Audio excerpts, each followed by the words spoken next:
SSC পরীক্ষা হচ্ছে এমন একটা পরীক্ষা যে পরীক্ষার পরে তুমি তোমার বন্ধু বান্ধবরে হারাই ফেলতে চলছো। এসএসসি পরীক্ষা হচ্ছে এমন একটা পরীক্ষা, এরপরেই তোমার ভিতরে অনেক কিছু বুঝদান চলে আসবে। এসএসসি পরীক্ষা হচ্ছে এমন একটা পরীক্ষা, এরপরেই তুমি তোমার লাইফ নিয়ে অটোমেটিক সিরিয়াস হয়ে যাবা। এসএসসি পরীক্ষা হচ্ছে এমন একটা পরীক্ষা যে পরীক্ষার পর তুমি এখন যেমন হাসি খুশি হাসি খেলে বেড়াচ্ছ, এরপরে দেখবে অটোমেটিক তোমার মাথায় কিছু না কিছু চলে আসছে যে আব্বুর কাছ থেকে আর টাকা নেওয়া যাবে না, নিজের কিছু একটা করতে হবে, নিজের কোনো কাজ করতে হবে।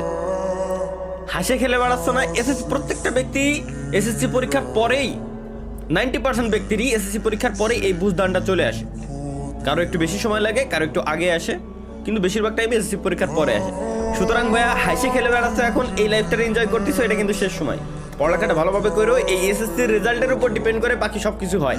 8-এর রেজাল্টও কোনো কাজে লাগে না, 5-এর রেজাল্টও কাজে লাগে না, 2-র রেজাল্টও কাজে লাগে না, 9-এর রেজাল্টও কোনো কাজে লাগে না। রেজাল্ট কাজে লাগে তো একটাই, এসএসসির তুমি কতটুকু শিক্ষা অর্জন করছো, এটা কাজে লাগে সব সময়।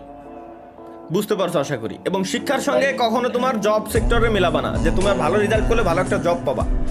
বাদ দাও, এরকম জব করিই না, কোনো দরকার নাই। শিক্ষাটা হচ্ছে এমন একটা জিনিস, তুমি পরীক্ষায় ফেল করো সমস্যা নাই, কিন্তু শিক্ষা অর্জন করো, জ্ঞান অর্জন করো। জব টোটালি আলাদা সেক্টর, ওইখানে এক্সপিরিয়েন্সের মূল্য আছে, শিক্ষার মূল্য দেয় না, এক্সপিরিয়েন্সের মূল্য দেয়, বুঝছো?